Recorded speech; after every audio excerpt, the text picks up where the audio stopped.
Royal Palace. Background. The palace area is located directly north of the Ba Puon temple and a few hundred meters from the Bayon.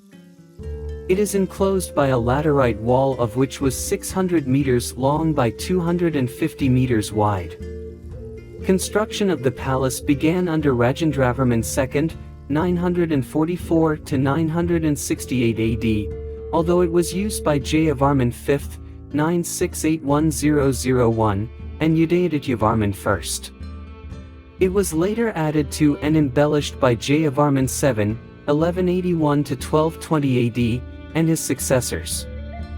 So, the palace may have been used by Khmer royalties from the 10th to 17th century, but, later on, it was abandoned.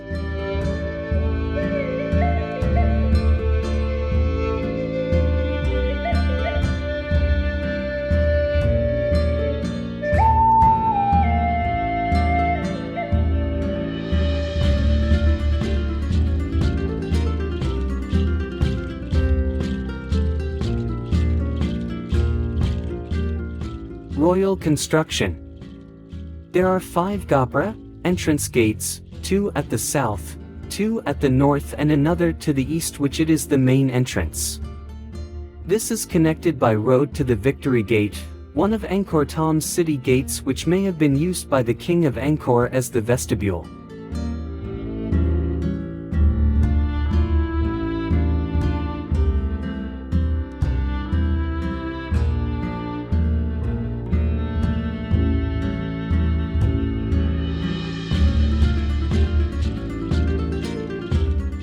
Structures in the royal palace enclosure. The royal construction built from wood was most decorative and divided into several sections for king, princesses, concubines, priests, soldiers, palace guards, male and female servants, and official meeting halls. But all of those structures perished by natural decay. However, some of their laterite foundations remain and can be seen in the east-south and west-north corners inside of the compound of the royal palace.